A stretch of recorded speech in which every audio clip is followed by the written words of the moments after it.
Salut à tous et bienvenue sur AZ237. Il nous arrive souvent de voir des situations dans la vie qui n'ont pas vraiment de sens. Kevin vécut une situation similaire il y a quelque temps. Sa voisine dormait souvent dans sa voiture, et Kevin se demandait pourquoi sa voisine Ruth vivait et dormait dans sa voiture, alors qu'elle avait une maison à quelques mètres de là. Aussi sympathique qu'elle soit, il ne l'avait jamais vue rentrer chez elle. Regardons son histoire. Mais avant de commencer, j'aimerais vous rappeler qu'après avoir regardé cette vidéo, vous pouvez faire un tour sur notre chaîne pour découvrir de nombreuses histoires à la fois incroyables, intéressantes et émouvantes. Et n'oubliez pas de vous abonner à la chaîne et d'activer la cloche de notification si vous êtes nouveau parmi nous. Kevin était triste de voir que Ruth vivait et dormait dans une voiture. Il savait qu'il devait y avoir une raison pour qu'elle choisisse de dormir dans sa propre allée plutôt que dans sa maison.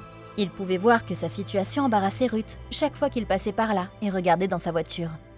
Cependant, il ne pouvait pas comprendre pourquoi elle le serait. Elle possédait sa propre maison et sa propre voiture. Elle avait pris sa retraite et tout semblait aller bien. Elle semblait avoir une bonne vie, alors que se passait-il? Il était facile de voir que quelque chose n'allait pas. Quand on regardait sa maison, les stores de toutes les fenêtres étaient fermés et la maison n'était pas en très bon état. Un jour, Kevin passait devant sa voiture quand il entendit Ruth pleurer. Il courut immédiatement pour aller la voir et la trouva en train de fouiller désespérément dans les sacs en plastique sur la banquette arrière de sa voiture. « Qu'est-ce qui ne va pas ?» demanda-t-il à Ruth. Elle le regarda et quand elle parla, le mystère de sa maison fut résolu. En regardant les affaires dans sa voiture, elle fit un calcul mental de ce qu'elle avait avec elle. Lorsqu'elle fit le choix de quitter la maison dans laquelle elle avait vécu pour commencer à vivre dans sa voiture, elle rassembla les objets qui comptaient le plus pour elle. Mais elle découvrit bientôt qu'elle avait laissé un objet très important à l'intérieur. Lorsque Kevin la vit fouiller dans ses affaires, il se demandait si un objet n'avait pas disparu. Elle ne tarda pas à s'en rendre compte. Elle arrêta de tâtonner assez longtemps pour pointer un doigt vers sa maison. « Dans la maison », dit-elle, les larmes aux yeux. « Je l'ai laissé dans la maison ». Ruth semblait avoir peur de mettre pied dans sa maison et de s'éloigner de la sécurité de sa voiture, qui n'était même plus mobile. Elle demanda alors à Kevin, « Peut-être que tu peux aller le chercher à l'intérieur ?» Il était prêt à relever le défi et à découvrir enfin ce qu'il voulait savoir depuis des mois. Qu'y avait-il dans cette maison dont elle avait dû s'échapper? Il prit la tâche sur lui et dit à Ruth qu'il allait s'aventurer dans la maison pour retrouver son précieux objet. Il découvrit qu'elle cherchait une photo de ses parents qui avaient été laissés à l'intérieur de la maison. Lorsqu'il commença à marcher vers la maison, la vue de tuiles cassées sur la pelouse de devant lui le fit lever les yeux au ciel, terrorisé. Depuis combien de temps le toit était-il troué? Lorsqu'il entra dans la maison, il se rendit tout de suite compte qu'elle était invivable pour quiconque.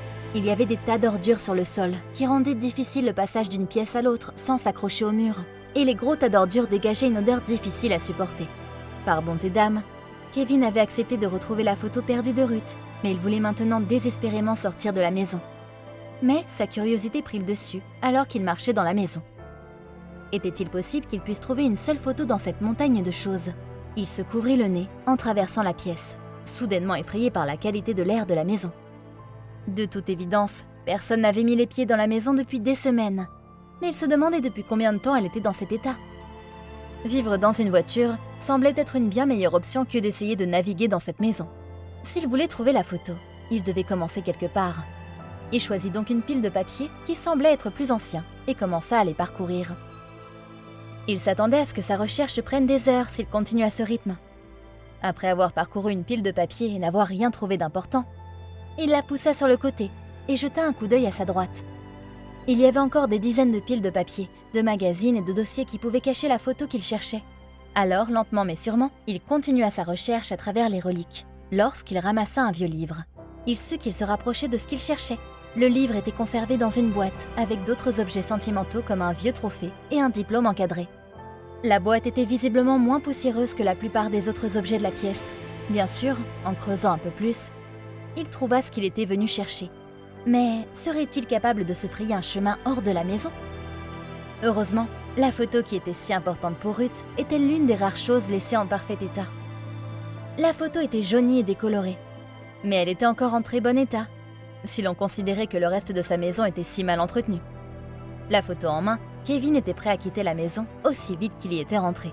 Mais il vit alors une vieille bibliothèque décrépite. La bibliothèque était un spectacle étrange à voir. Elle était tirée légèrement sur le côté, et Kevin pouvait voir un trou béant dans le mur derrière elle. Il savait qu'il n'aurait plus jamais cette occasion. Alors, il poussa les étagères pour se frayer un chemin dans la pièce, et c'est là qu'il vit quelque chose qu'il n'avait jamais prévu. Il était évident que ce trou était l'entrée d'une pièce, mais pourquoi était-il scellé et caché derrière une étagère? Y avait-il une autre entrée dans la pièce qui était bloquée ailleurs? S'il s'agissait de l'entrée principale, il serait difficile de s'y faufiler à chaque fois que quelqu'un ait besoin d'y pénétrer. Cette entrée était sale, et les toiles d'araignée montraient clairement que personne n'y avait mis les pieds depuis très longtemps. Contrairement au reste de la maison, la pièce qu'il venait de découvrir était en excellent état. Bien qu'elle soit faiblement éclairée, il était évident de voir les photos colorées qui tapissaient les murs, apparemment très importantes pour la dernière personne à avoir séjourné dans cette pièce. Elle était remplie de vieux jouets et de vêtements. Et en regardant la seule pièce propre de la maison, il se demandait à qui avait appartenu cette pièce pour que Ruth ressente le besoin de la garder en bon état. Il était évident pour lui que cette maison n'était pas sûre, sans l'équipement approprié pour protéger son système respiratoire. Lorsqu'il quitta la maison, il fit immédiatement savoir à Ruth que sa maison n'était pas sûre. Après avoir entendu les informations sur la moisissure, elle déclara « Je ne savais pas que la situation était devenue si grave. » Les deux parties convinrent de laisser un spécialiste entrer dans la maison pour éliminer les moisissures. Kevin voulait également mentionner à Ruth la pièce qui n'avait pas été touchée depuis des années, car il mourait d'envie d'avoir des réponses. Après la visite, le spécialiste fit savoir à Ruth que la seule option restante était de démolir la maison, mais d'une manière qu'il ne poserait pas de danger pour les voisins ou les ouvriers qui devraient la démolir. Il n'y avait qu'une seule option, et cela signifiait qu'il ne resterait plus rien de la maison de Ruth au matin. L'équipe qui visita la maison dit à Ruth que sa situation était la pire qu'ils aient jamais vue, et que la moisissure ne pouvait pas être nettoyée sans poser un grave danger pour toutes les personnes concernées. Les pompiers furent donc appelés, et dans cette étrange circonstance, ils n'allaient pas éteindre un incendie, mais en allumer un. Mais avant de pouvoir démolir la maison, la plupart des objets à l'intérieur durent être retirés, emmenés à la décharge.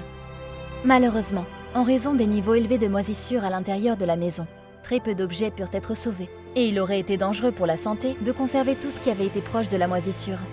Avec l'aide des pompiers et de quelques bénévoles, les affaires de Ruth purent être déplacées de la maison vers la cour, où elles furent emballées et transportées par camion. La réaction de Ruth face à l'ampleur des travaux prit tout le monde par surprise. Une fois les effets personnels sortis de la maison, les pompiers purent effectuer un dernier contrôle et se préparer à démolir la maison. Toute l'équipe de la petite ville de Ruth se rendit sur place pour donner un coup de main et nettoyer la zone avant de commencer la démolition. Elle fondit en larmes lorsqu'il fallut dire adieu à la maison, mais elle remercia tous les membres du service d'incendie qui l'avaient aidé à déplacer ses affaires et à reprendre le cours de sa vie.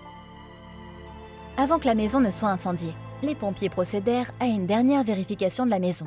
Ils acceptèrent de brûler la maison parce que c'était dans l'intérêt de la propriétaire, et Ruth savait déjà qu'elle avait tout ce dont elle avait besoin pour survivre dans la voiture dans laquelle elle vivait depuis quelques semaines.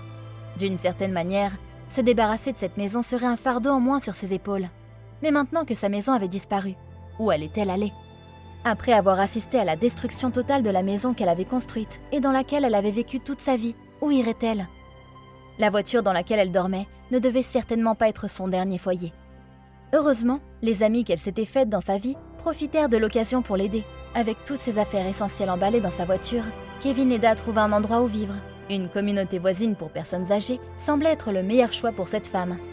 Il était grand temps pour elle de séjourner dans un endroit accueillant et invitant, avec beaucoup de gens à qui parler. La communauté de personnes âgées l'accueillit à bras ouverts, même si elle était manifestement encore en train de faire face à la mort de son mari. Elle se sentit mieux d'être entourée de ses pairs et d'avoir un endroit où vivre où ses besoins seraient satisfaits sans crainte. Il avait suffi du soutien de quelques amis fidèles et de leur honnêteté pour changer sa situation et lui rendre la vie plus agréable au crépuscule de sa vie. Quelle est votre opinion au sujet de cette histoire ? Dites-le nous dans les commentaires. Si vous avez aimé cette vidéo, alors cliquez sur le bouton j'aime et partagez-la autour de vous. À très bientôt sur AZ237.